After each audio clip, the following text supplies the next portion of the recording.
The grand ballroom of the Metropolitan Museum sparkled with crystal chandeliers and flowing champagne as New York's elite gathered for the annual Children's Cancer Research Gala. I stood near the silent auction tables, watching my family work the room with practiced grace, their designer gowns and confident smiles marking them as members of Manhattan's philanthropic society. Madison's pharmaceutical research grant was approved. Mom announced proudly to a circle of impressed donors, her hand resting on my sister's shoulder. $2 million to develop pediatric cancer treatments. She's going to save so many children's lives. Madison preened in her custom Valentino gown, her medical degree and research credentials making her the evening's star. The breakthrough potential is incredible. We're looking at treatment protocols that could revolutionize childhood leukemia care. I remained at the periphery, exactly where I preferred to be during these gatherings. My simple black dress drew no attention among the peacocks displaying their charitable contributions and professional achievements. Such meaningful work, Mrs. Whitmore gushed, writing another check for Madison's Research Foundation, using medical expertise to help society's most vulnerable members. The irony wasn't lost on me. While Madison researched childhood cancer from her laboratory, I was living with adult lymphoma that my family refused to acknowledge as real. "And what about your other daughter?" Senator Richardson asked politely, his gaze settling on me with charitable interest.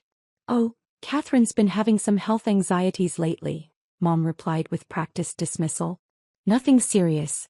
You know how some people become obsessed with medical symptoms."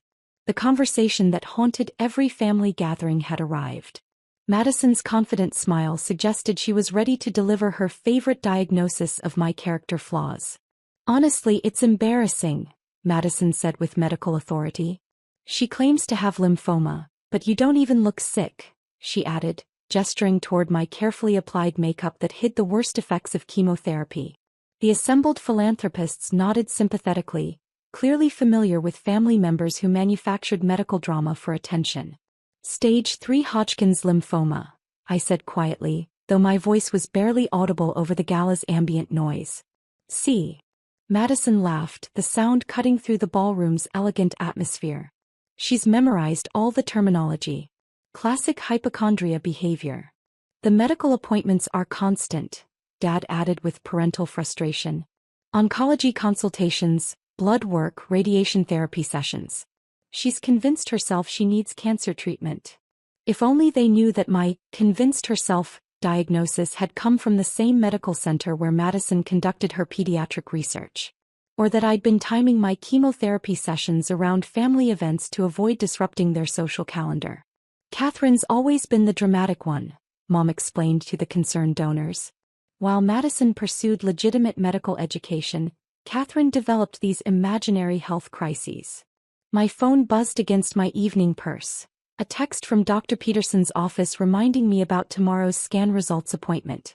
The ones that would determine if 6 months of chemotherapy had been successful or if we needed to discuss bone marrow transplant options. Through the ballroom's towering windows, I noticed a familiar figure approaching the museum entrance. Dr. Peterson himself, still wearing his hospital ID badge, carrying what looked like medical files and pathology reports. The sight of my oncologist arriving at a cancer research gala could mean only one thing. Dr. Peterson entered the Metropolitan Museum with the measured stride I'd come to associate with serious medical discussions. His presence at a cancer research gala wasn't unusual, but seeing him approach our family's table with medical files suggested this wasn't a social visit. "Ms. Catherine Morrison?" he said quietly, his voice carrying the gentle authority that oncologists develop when managing difficult families. "I apologize for interrupting, but we need to discuss your latest pathology results immediately."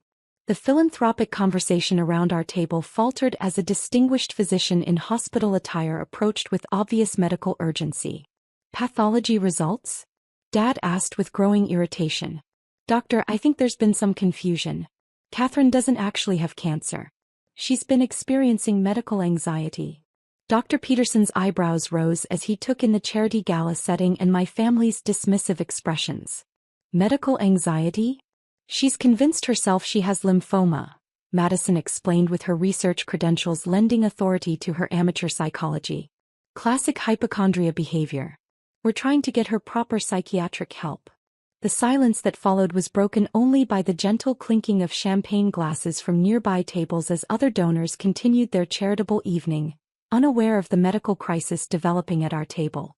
"I see," Dr. Peterson said carefully, his experience with cancer families clearly including situations where relatives denied reality. "Ms. Morrison, do you have permission to discuss your diagnosis with your family?"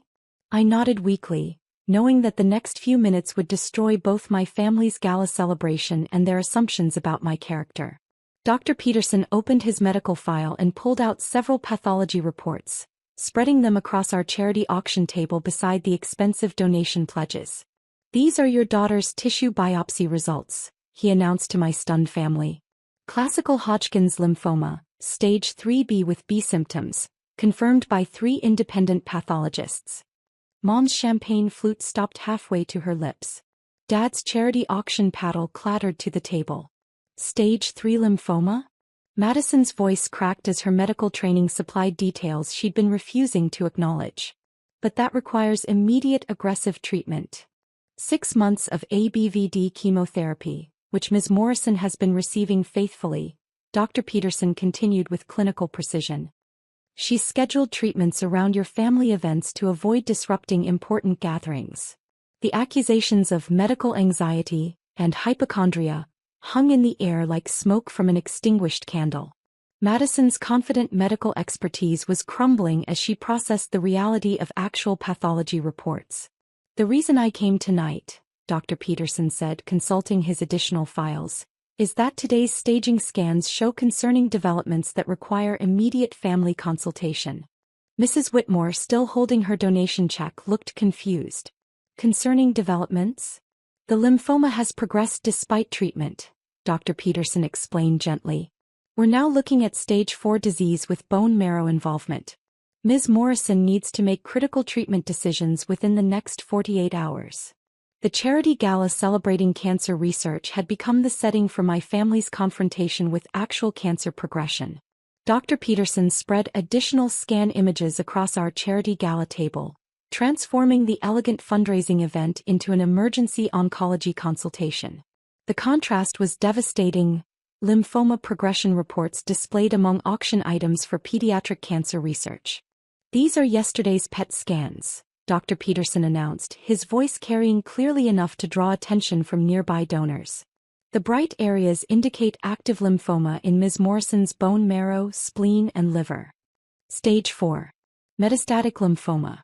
The words hit our table like a physical blow, destroying any remaining illusion that my medical appointments were fabricated anxiety. "Bone marrow involvement means we're looking at potential bone marrow transplant," Dr. Peterson continued, consulting his notes with practiced compassion. "Without immediate intervention, the 5-year survival rate drops to 30%. Madison's face had gone white as her pediatric cancer research expertise forced her to understand the implications of advanced lymphoma staging. 30%? Dad's voice was barely a whisper.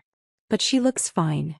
Ms. Morrison has been managing her symptoms exceptionally well," Dr. Peterson explained. "The fatigue you may have dismissed, the weight loss you attributed to stress, the frequent medical appointments you questioned, these were all signs of progressive lymphoma." The devastating realization was spreading through my family like poison. While they'd been celebrating Madison's cancer research and dismissing my diagnosis as attention-seeking, I'd been quietly fighting for my life between their charity galas and professional achievements. "The bone marrow biopsy we performed yesterday," Dr. Peterson said, opening another medical file, "shows 90% lymphoma cell infiltration. This explains the rapid progression despite chemotherapy." Mom made a sound somewhere between a gasp and a sob. "Catherine, why didn't you tell us how serious?" "Because I wanted you to have normal charity galas," I said weakly. "I wanted celebrations of Madison's research success without my cancer survival statistics overshadowing everything." Dr. Peterson checked his secure phone with medical urgency. "The transplant evaluation needs to begin immediately. We're looking at a very narrow window for successful intervention." As my family processed that their hypochondriac daughter was dying of metastatic lymphoma while they'd spent months mocking her cancer diagnosis at charity events dedicated to cancer research, the irony was suffocating. 2 hours later, The charity gala had been abandoned as my family accompanied me to the hospital for emergency bone marrow transplant evaluation. The evening that had begun with Madison's celebration of pediatric cancer research had ended with my adult cancer crisis. The transplant protocol will require intensive family support, Dr. Peterson explained as we arrived at the oncology unit. Bone marrow transplants have significant complications that patients can't manage alone. Madison was crying now, her research credentials meaningless against the reality of her sister's terminal diagnosis. "Catherine, I'm so sorry. My medical training should have made me recognize the signs. I failed you as both a doctor and a sister. You saw what you wanted to see," I said quietly as nurses prepared me for immediate admission. As the transplant team discussed donor matching and survival statistics, I thought about the cruel irony that it had taken stage 4 lymphoma progression to make my family understand that some medical appointments are matters of life and death. Some cancers, after all, don't wait for family acceptance to become real.